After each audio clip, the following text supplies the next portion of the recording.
The Queen's Jewish Link presents the Jewish Living Podcast, the show that examines the many facets of Orthodox Jewish life. Here's your host, Izzo Zwirin. And we're back. We had a short summer hiatus for the last 4 weeks, but now we are ready and raring to go. This week, we welcome back our first repeat guest. Mayer Davis here. I'm glad to be back. About a year ago, I retired after a 30-year career as Chazan at Kehilas Jeshurun on the Upper East Side of Manhattan. Last year, we spoke with Mayer Davis about davening for the Amud in a general sense. This time, we're going to be focusing on Yamim Noraim, and in particular, the vast differences between a regular year and a COVID year. Many Baalei Tefillah will be leading prayers for the first time this year, and among many other topics, Mayer will be discussing what to expect if this is your first time.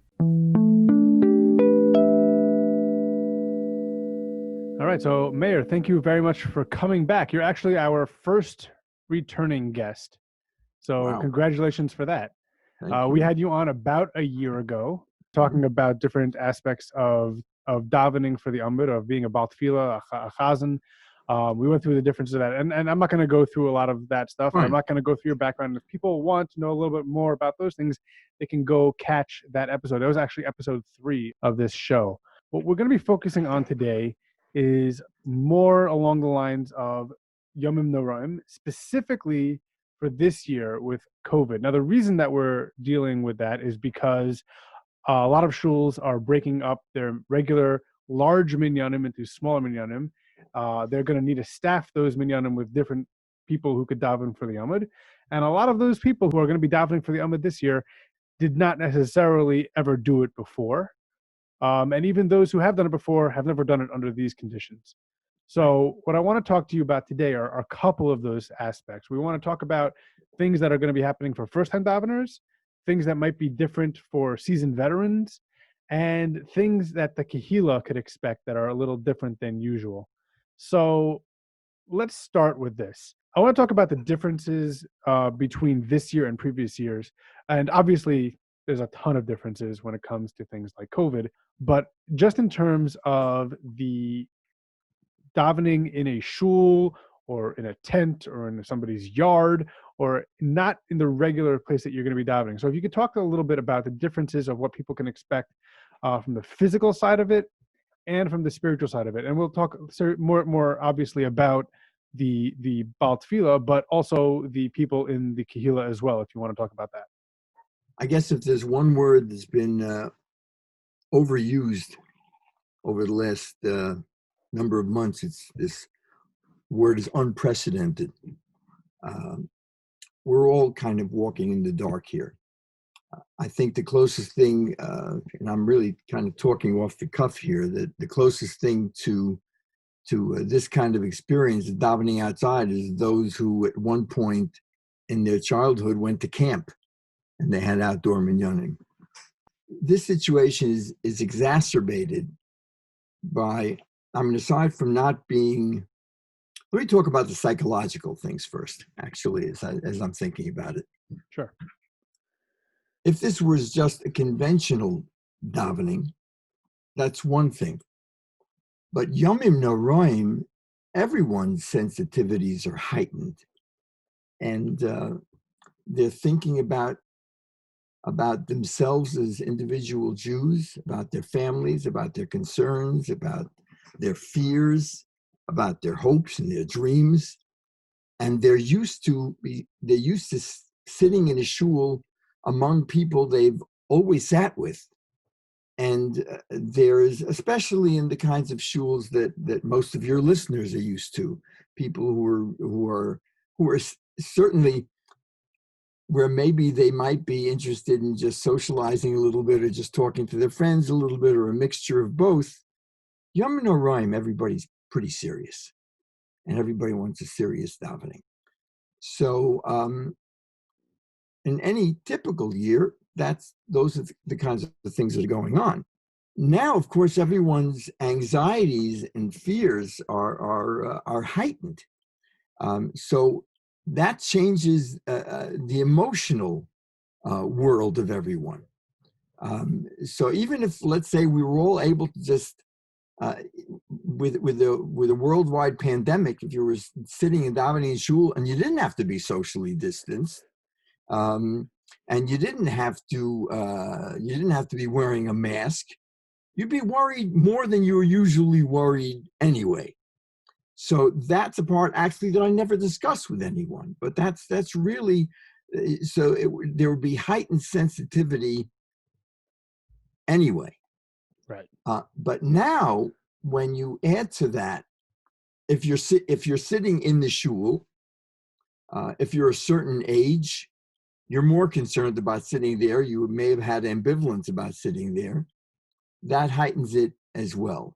If you're at an outdoor minyan, there are physical situations to be dealing with. You are socially distanced from everybody. You don't know what the weather is going to be like, whether you have a tent over your head or not, whether it's going to be windy, whether there are going to be fans that are either working or not working, whether you're dealing with mosquitoes. If you're about tefillah, you have, obviously, when you're outdoors, you have acoustical factors.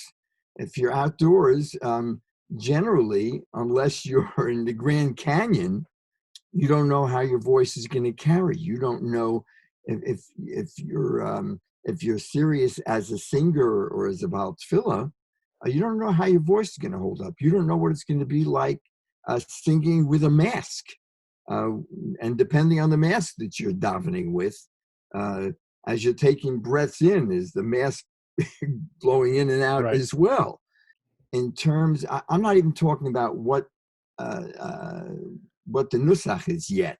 Right. I'll even add to what you're saying, and it's not just that the Baal Tefillah who's going to be having the mask on, but if you're also used to having the Kehillah help you out by singing along with you, they're also having that mask on. It's not going to be easy for them to sing along with you as it used to be in previous years.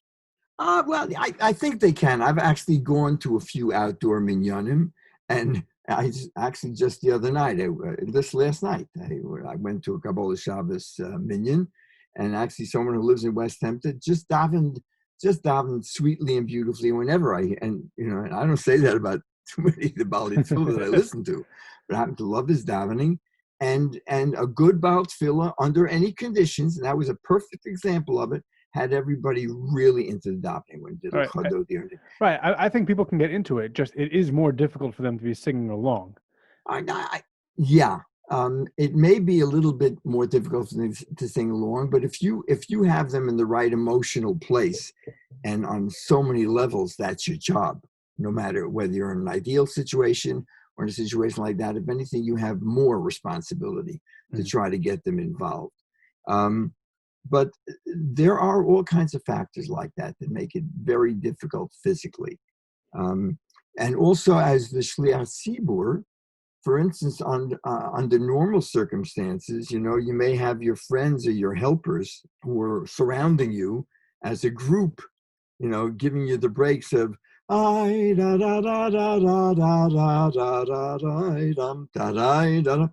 going to have them standing around you.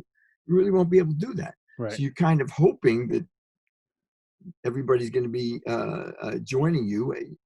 It's just simply not the same kind of situation. So I think that, and I've done this before in shuls, like I'm also a Baal Tefillah, and I've done this in shuls where I thought that I might have an issue with people not giving me that break. I would set up a signal with somebody, and it would just be to raise my hand, and then that person would know that, all right, I need a break now, you're coming in. And if I don't raise my hand, then you don't have to give me the break.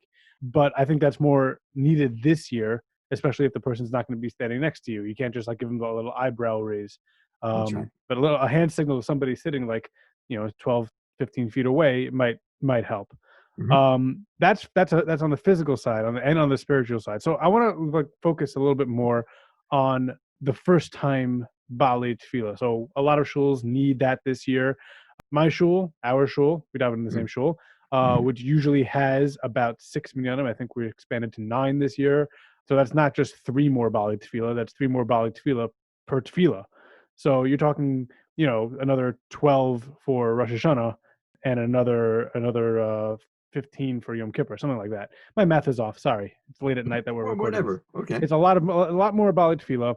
A lot of people are stretched thin, so there's going to be a lot of people that are davening for the first time this year. Now, this is going to be a question that a lot of this is for any first time Baal tefillah, not just this year. So, first and foremost, the focus of a first time Baal tefillah, where should they be looking to focus their energies and getting things down, especially this late in the game?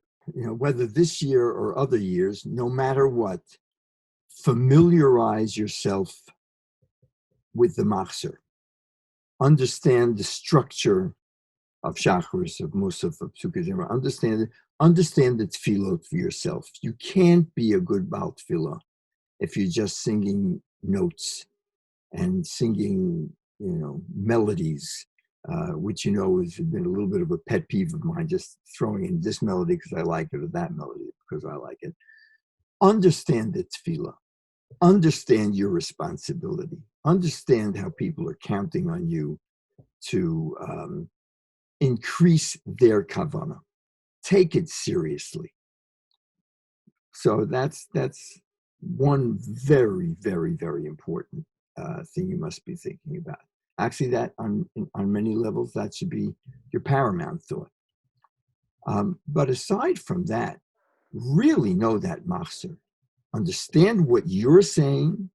Understand is what some people call perush hamilos, which is not technically correct. It's perush hamilim. Understand what you're saying, because what you're saying, if you really understand it, it'll be able to increase your kavanah and your feeling and your being able to bring it out in everyone. You have to mean it. So that's of paramount importance. In addition to that, know your nusach. As you've heard me say, in the last podcast that I participated in, that we spoke, know your nusach really well, because this year more than ever, because you can't, as we'll see as we talk a little bit more, you're not going to be able to rely on using melodies as much. Be at home in the nusach. You're going to be setting the spiritual environment by knowing it very clearly. As soon as everyone hears Baruch atah Hashem, right? HaMelech HaKadosh. That's the world you're in for Shacharis, for Musaf. That's the world you're in. And you have to keep them there. And you're not going to, I didn't mean to necessarily go there now, but you will not be able to rely on using nigunim throughout, because you're not going to have time to do that. Whatever, you have to be very aware of the clock more than ever. It so happens in West Hempstead, we're doing less of what some other communities are even cutting the minyanim down shorter, because they may have a 7 o'clock minyan and a 9:45 or 10 o'clock minyan, so they've got to even move it quicker. But you have to move the davening along over here, mostly really, aside from that, because there are weather factors, there are worry factors. People are not going to be as patient as they normally are. And so you've really got to be aware of that. So the nusach carries everything. You can work within that nusach. As it's kind of funny that you reached out to me this past week. I was thinking about this a number of weeks ago, maybe more than a month ago, and then I finally decided to do something about it. I was saying, as some of the people from shul were approaching me, I said, something, whoever's going to be up there, whether they're first-time daveners or not, are going to have to be aware that they're going to have to adjust their davening to that new time constraint, partially because of all the other issues. They have to address it. So that, for instance, I'll give you probably the best example of that is the Baal Shacharis.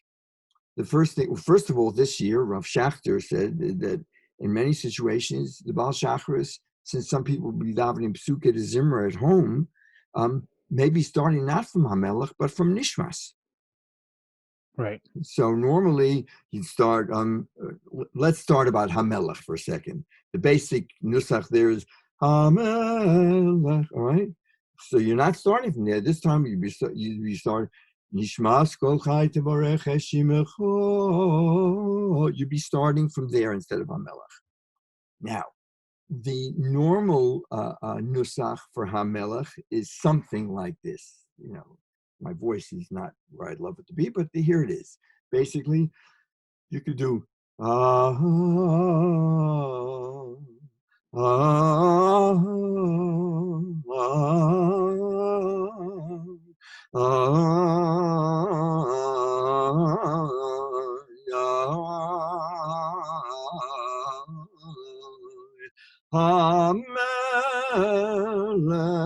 Yoshema.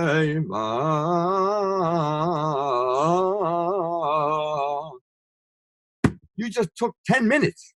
I'm exaggerating. Right. But so this year, I was telling the people who were approaching me, whoever is up there, even if they're a Zokin Varagil or even a Tzoyer Varagil, all right, when they're up there, use your cup, use some seichel.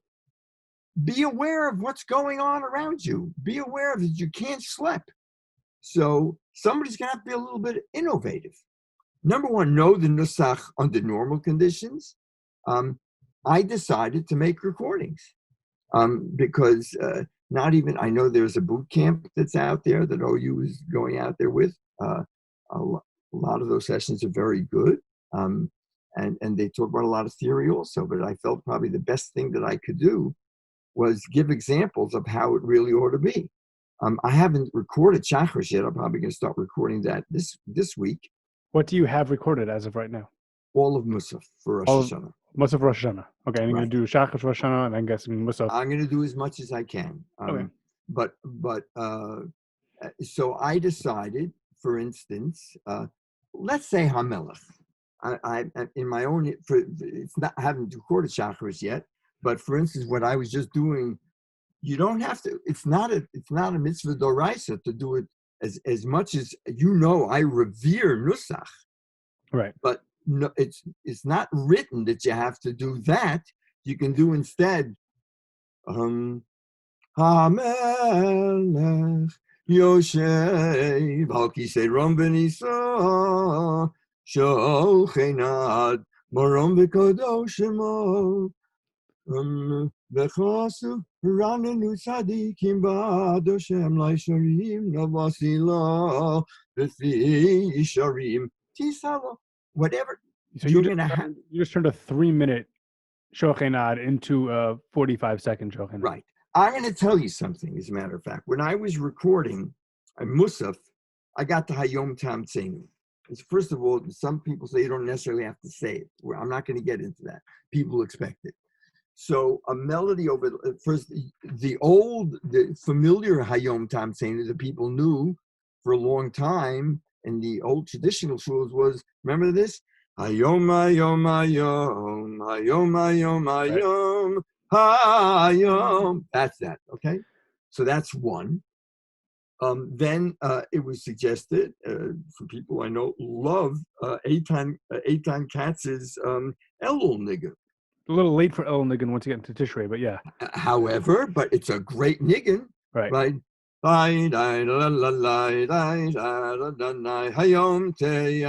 And people are up, and it gets people up over there. So I recorded it, and actually I put it on my recordings, which is going to be on YouTube this week. So I put it on there, and I said, you know what? That took 1 minute and 35 seconds. So you know what I did? I made up another melody for it that went like this. Hayom te'amseinu, amen. Hayom te'gadleinu, amen. Hayom da-da-da-da-da-da. And it was 35 seconds. Right, so you're shaving off time a little bit here and there. That could add up to half an hour, 45 minutes, depending on how long davening is. And right, so your trick, the whole balancing act, is succeeding in keeping everybody's kavana where it ought to be, but by the same token, not schlepping, cutting where you need to cut, but still through the wonderful nusach of Yamim Noraim, stay in that nusach, but use your head, have seichel, and have a little, and I didn't mention these two words yet, which, I talked about, more than ever, tircha de tzibura. Absolutely. Think of what they're going through more than ever. You've got to do that. Let me ask you two questions that relate to this, and it's similar questions.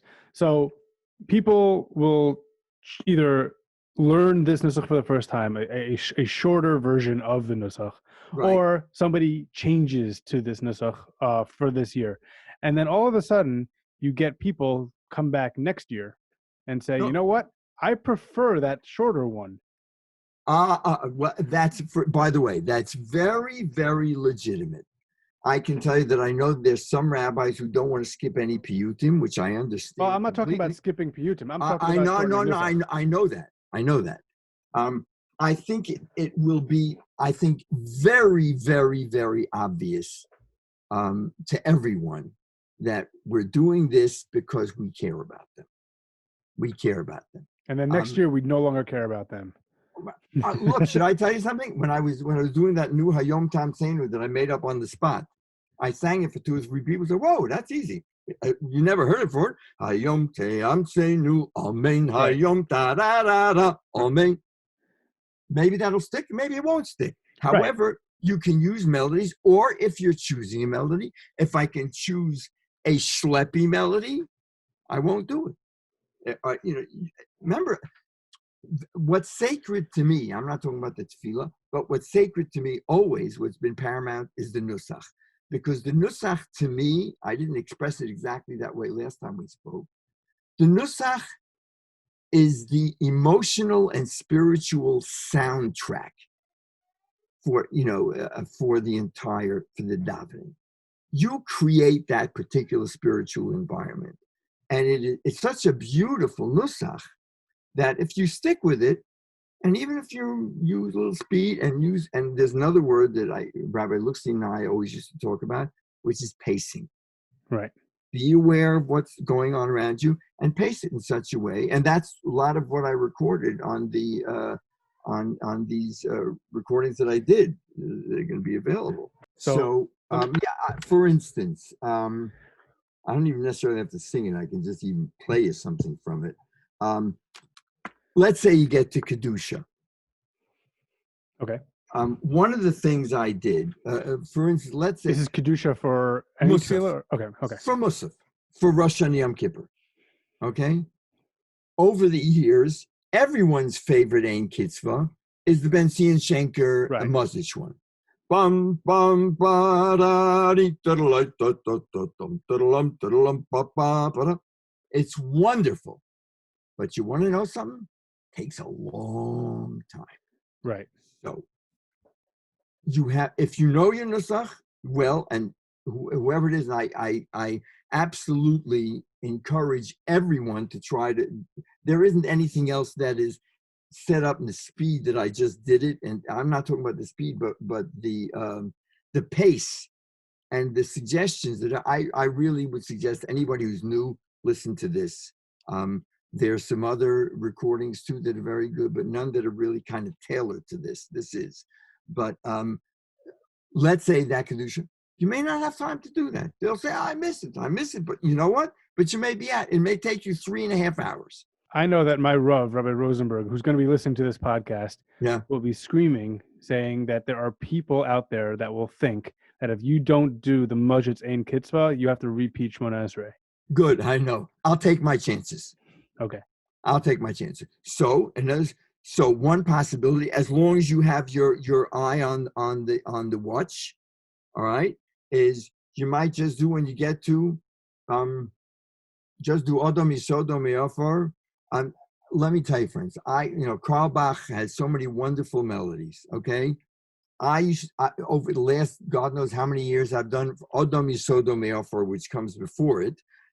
I did Adam Yesodom Me'ofor V'Sofor, and everybody sang along beautiful. It was just beautiful. But you know what? This time it Adam Yesodom Me'ofor. I Right. ran through a little bit, and when I got to Kedusha, instead one thing you have to think about is instead of Dain Kitzvah, do Kisot Tziach Savegur Shamakdishim Shimcho Bakodesh. You're gonna have to move it. Right. It's not a typical year. It's not a typical year. It's not a typical year. And It just isn't. For Adam Yisod, I usually do the rabbi's sons, Mir Isha Chavetz Chaim. Adam Yisod Me'ofor, which is also slow. Right? And I wouldn't do it. It might need to get cut this year. Yeah. I wouldn't do it. Yeah. For instance, I came up with another melody that I learned, and I said it on there, that I learned from Jacques Schwalbe, who was the son-in-law of Breuer. Okay. All right. So he taught me. It's a very nice melody, and it's much faster than the other one. Right. So, and anyone who doesn't understand is not being sensitive to everyone else's feelings. Right. There are the one thing that I'll tell you, that if you do, let's say, Zichronos or Shofros or Chamol al Maasecha, if you did Chamol al Maasecha, forget a melody, I wouldn't do the melody. That's Chamol al Maasecha. I wouldn't do it now. I do Chamol al Maasecha v'sismach b'Maasecha v'yamru. You're gonna have to do the nusach. So what I would do is I've timed myself for that particular one, because you were doing the Shlomi Dax Chamol Masecha. I usually do the London School of Jewish Song Chamol Which is what again?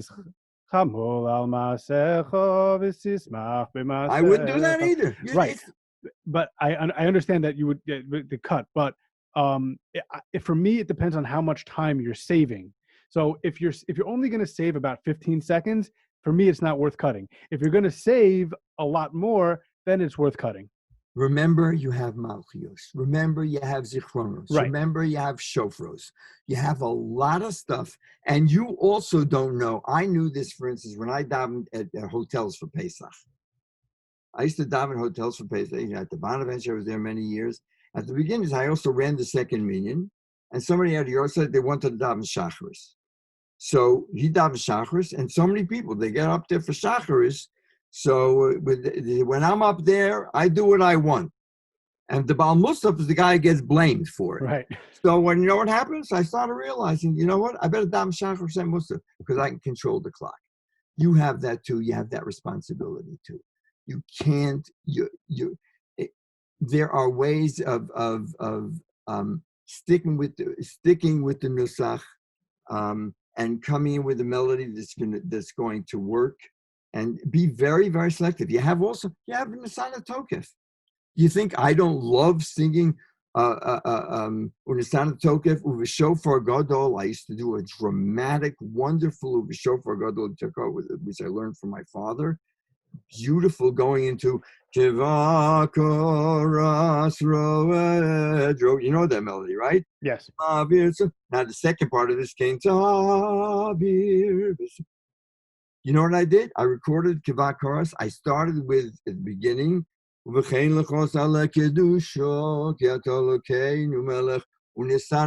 just started. And I started, instead of Shofar Gadol, I started with Kivakoras Roedro. I adjusted it, and let's say Berosh Hashanah Yikasevum, which is the one that most people do. You can do it 2 times, you can do it 3 times, or you can do it just the first time. Right. So, what I guess I'm trying to impress upon every Baal Tefillah is this year is different. The only thing that's not different is Nusach. Use your head. Be aware of Tircha D'Sibura. No, this is, I wasn't saying it, but this is Manishtana Hayamim Noraim Azeh from all the other ones. It's Manishtana in a big way. So stick with your Nusach. Select very carefully what you're doing. If I changed something, when I did even that Hayom Tam Tzenu, it's not like it's the greatest thing that was ever written. But I was a professional. And if I could cut the one that I know they like to sing and do something that I know they'll participate in, but it'll move it along, that's what you have to do. And if you don't do it, you're not doing it right. So you brought up Rosh Hashanah, which is one of the highlights generally of any year. Now, I have a question about specific. So the way that I usually prepare, and I don't know if this is right, and I'm going to write an article about this that'll appear in the paper of the week during probably the Rosh Hashanah edition. The way that I usually prepare is, especially during that tefillah, I go through the past year and I see, and I think about all of the people that we've lost through various ways.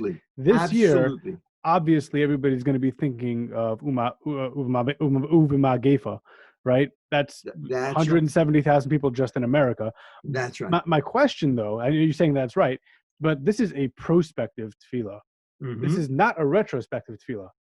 So this is like what we're thinking about that's going to be happening in the future, in the coming year. That's not correct. What happened in the previous year. Now, it's hard to separate that exact moment. You just finished the previous year. Additionally, this Magefa is not over. There's also, and honestly, if you would have come to me in January and told me and asked me which part of Rosh Hashanah are you going to be focusing on before this whole thing happened, we were focused on all the terrible attacks that the Jewish community faced back in December around Hanukkah time, and I would have said it was Mi Bacherev, especially with that knife attack. And then later on, I mean, this is a different level.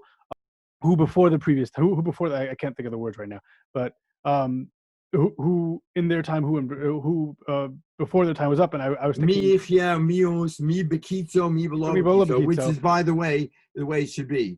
Mi amus, mi bekitzo, mi lo bekitzo, and then you would sing Rosh Hashanah. Right, and this is a different level, and honestly, really different level. But I thought of Kobe Bryant, who died in a helicopter accident, and all that happened way before all this. And then I'm going through this list, and I'm thinking every single thing in this list you could think of something that happened this year. But are you supposed to be thinking about what happened this past year? Or are you supposed to be thinking toward a prospective? No. You think, look, I know that I think I may have mentioned this to you in our last talk, that I even approach Rosh Chodesh benching that way.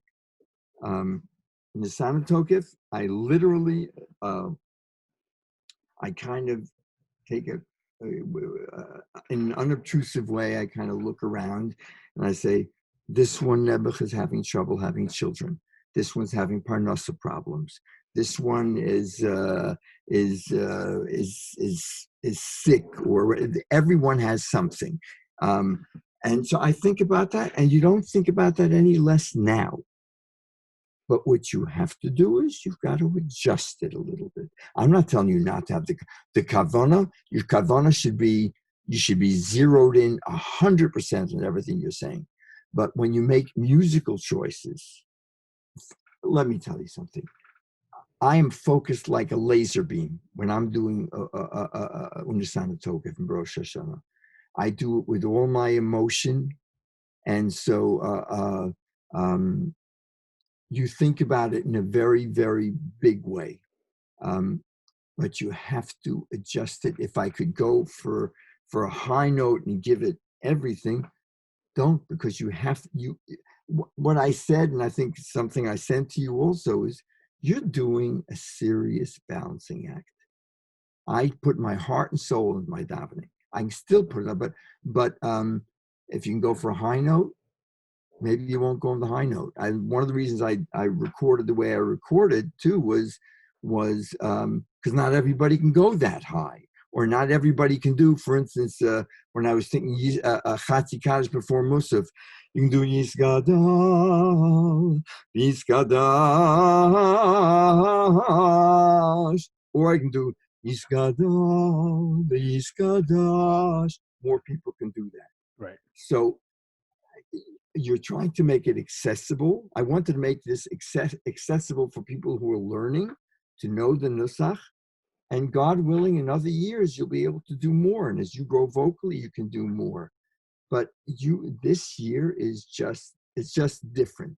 And you have to keep all those things in mind. Okay, so this question is a little bit more for somebody who's davening for the first time. I let's say I've gone through davening, and I've learned inside. I've understood what I'm davening each one, and I want to give some more time to a couple of more tefilos. Which tefilos should I be spending time now? There's the obvious ones with, Rosh Hashanah Yikasebu, Nisan and Tokef. Those are easy ones that people would think of. Maybe on Yom Kippur, you're thinking the Asar Malchus, the Avoda. The Asar Harugei Malchus, I'm one of the few Chazanim in the world who said every word out loud from beginning to end. I will admit that I did not do that. Most people don't do it. Yeah. But I just got carried. I feel like that's not going to happen this year. That's correct. It's not. I got carried away with the emotion of it. I gave it my all. I felt every part of it. And I'm not even if I daven. I think I may just daven one musaf and another musaf for Yom Kippur. But yeah. If I'm putting some time in, which tefilos should I spend a little bit of extra time on if I'm davening for the first time? My honest feeling, I'm a purist. Know your nusach. Spend more time on nusach than on a specific tefillah. That's correct. Know your nusach. Understand the words that you're davening. And if you know your nusach, and you understand what you're saying, and you understand what's at stake for everybody you're davening for, it'll come from your heart. That's what I think. And otherwise, what I say, you know what I think of? I think of Hineni. And even when I recorded Hineni, I changed what I've been doing Hineni my entire career as a Shliach Tzibur. I changed it. And you know what I did? I concentrated on what the Nusach is, which is similar, by the way, to Kol Nidre. It's I didn't know from one sentence to the next exactly what I was going to be doing, but I knew I was in that nusach, and I let the words guide me.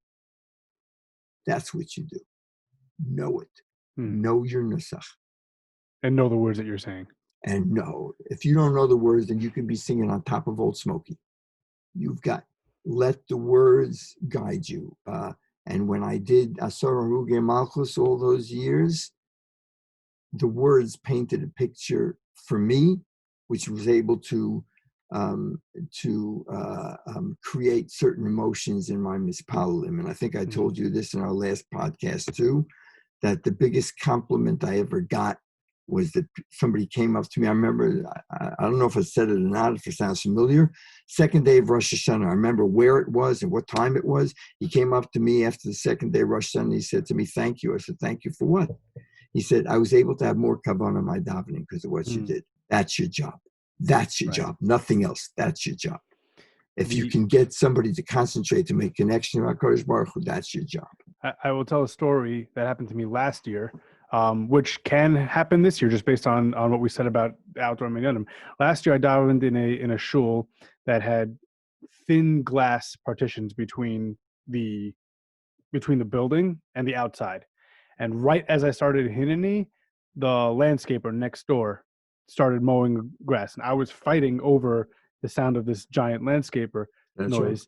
Right. Now, this year, Rosh Hashanah falls out on a Shabbat Sunday, so you're probably not competing with landscapers, but you might compete with a delivery truck. You might compete with some noise that are going on there. What do you have advice for somebody that might have that type of a thing happen to them this year? Do you wait for the noise to stop? Do you send somebody out and see if they can get the noise to stop? Or do you just press on? What do you do? If you have a gabbai who's 6 feet away from you, you motion and you say, whatever. If certain things you'll be able to control and certain things you won't be able to control.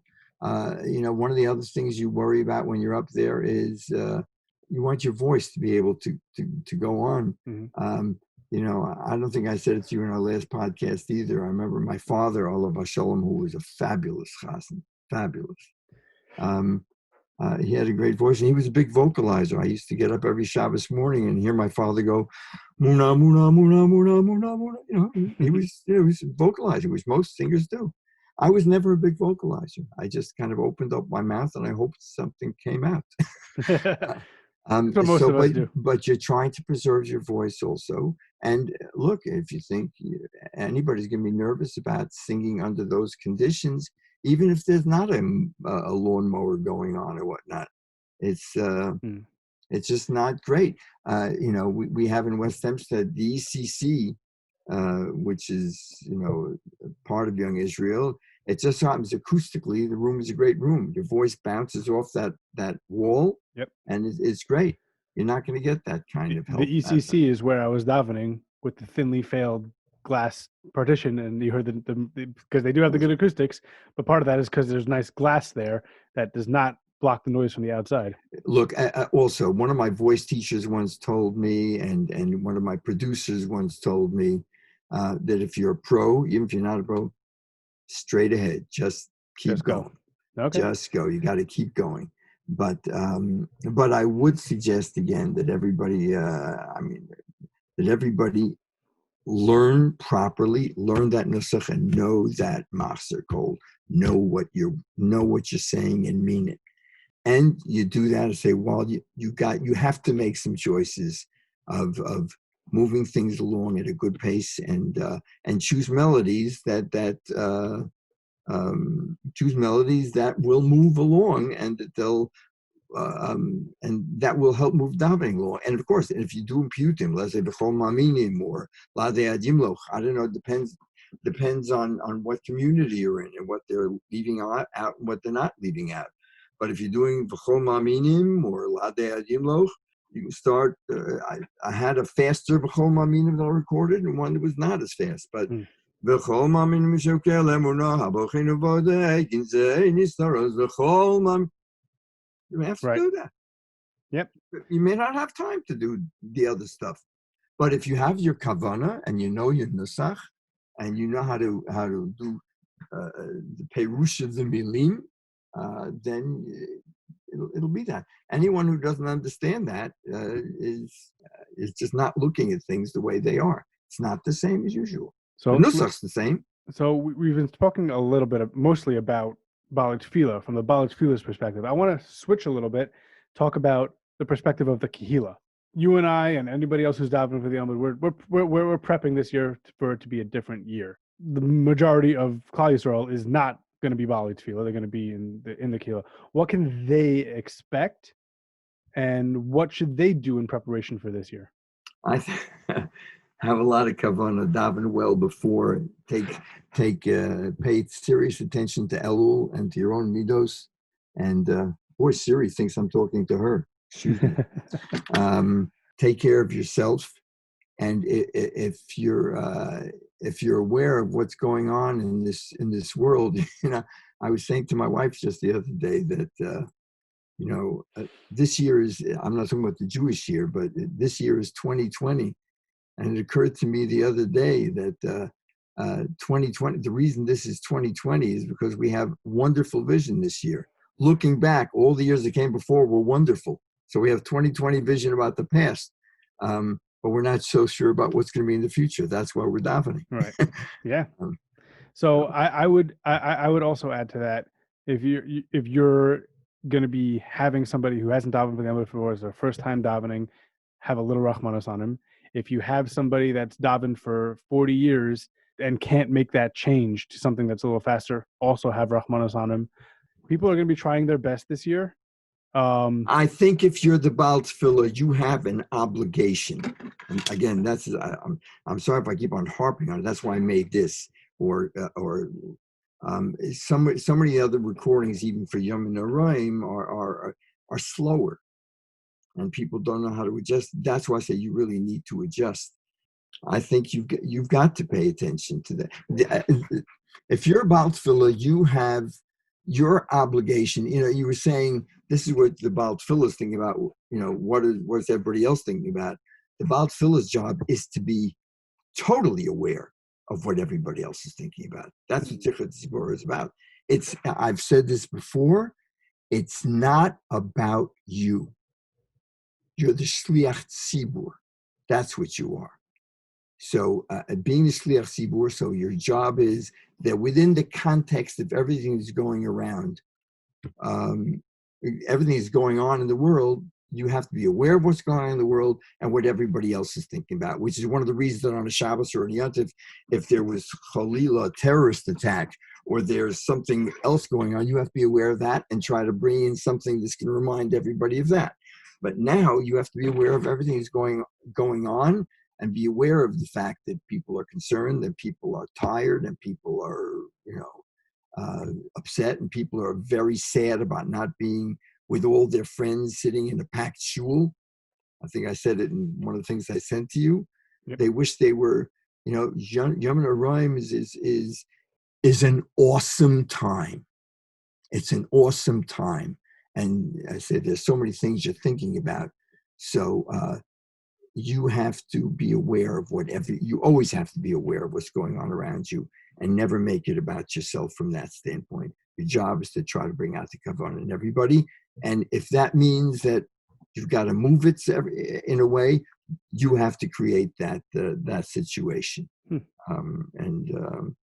by the way, if anyone wants to call me, they can just call me and I'll be happy to give them ideas. But that's, again, one of the reasons I made this recording, which I call simple nusach in challenging times. That's why I think. And I'll say, for any listeners out there that want to contact you, we're not going to leave your voice, your number on the podcast. But if anybody wants to get in touch, you can email the show. You can call me. Rather, you can email me at Mayer Davis, Mayer, Mayer Davis, Davis @gmail.com, and I'll be happy to help out. I mean, this is very important to me because this is something I've spent a lifetime doing, and this is an area where I can contribute and help people. Is there anything else about Yamim Noraim davening that you'd want to hit on that we didn't touch, especially for this year? I hope our davening goes straight to HaKadosh Baruch Hu, and that he listens to us and takes away some of the pain and gives us a little bit more of menuchas nefesh. And what we're davening for, this is what we have to think about. So, but I did say this project I'm putting together is called Simple Nusach what did I say? It's called Simple Nusach in challenging times. Yes. Right. And where can people find that? I hope very shortly, in the next couple of days, it should be up on YouTube. Okay, and just so we know, we're recording this on Motzei Shabbos on August 29th. So This podcast isn't going to be going live until probably Tuesday. I think by Tuesday should be by available. the time this podcast goes live, it should be available. And I haven't recorded everything yet, but certainly most of Rosh Hashanah and certain other things I'm working on now.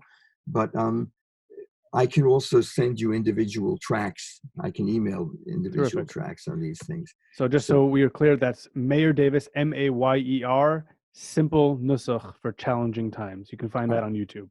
But to reach me, just mayerdavis@gmail.com. Okay. So, a couple of weeks ago, we introduced a segment called Davar Acher, and I'd like to hand that over to you. So Davar Acher, in case this is their first time listening, it's for our guests to share with us anything else they'd like to talk about. They have an open floor, and Mayor, your turn. Well, my favorite topic is going to bore the heck out of everybody. I love my grandchildren. I wish I could just hug them a lot more right now. And that's more in my mind than anything else. The simple things in life that we haven't been able to do over the last 6 months or so. Yeah. The other thing. Yeah. I mean, I've been davening by myself a lot. As a lot of us. That's been, in many ways, extraordinary. That's been extraordinary. So that's on my mind too. I'm not going to think about the Knicks. There's nothing to think about. I recently got so I follow Amari Stoudemire on Instagram, who just became a fully fledged member of the tribe. And Instagram sent me a thing, says, "You follow Amari Stoudemire. You might like the Knicks." And I said, "No, I don't. I'm following him for other reasons." Right. But if anybody out there has any has any contact with Amari Stoudemire, or his name is now Yehoshaphat, if anybody has any contact with Yehoshaphat Stoudemire and wants to get him on my show, that would be phenomenal. Yeah, that would be wonderful. I think everybody would love to hear from him. Right. So anyway, so thank you for the time. I hope people get something out of it. And again, if anyone has any questions, I'd be happy. Absolutely. Mayor Davis, Hatzlacha this year and every year. Wishing you a good gesund yor. You should have a Shana Tova, mostly with health and all that you hope for. Be the best person you can be. And everything as well to you. Thank you so much. My thanks to Mayor Davis for joining us this week. I listened to the tracks that Mayor has put out, and if you're looking for a really well-designed crash course in davening for the Yom this year, I highly recommend you check it out. For everyone else, I hope you have an inspiring Yamim Noraim this year, wherever you may find yourself davening. As always, Kol Tov. The Jewish Living Podcast is produced by Sroli Pikus. Our theme song is The Band by A.B. Rottenberg from Journeys 4. You can email the show at jewishlivingpodcast@gmail.com. You can also find us on Twitter at Jewish_living. The Jewish Living Podcast is recorded in conjunction with the Queen's Jewish Link.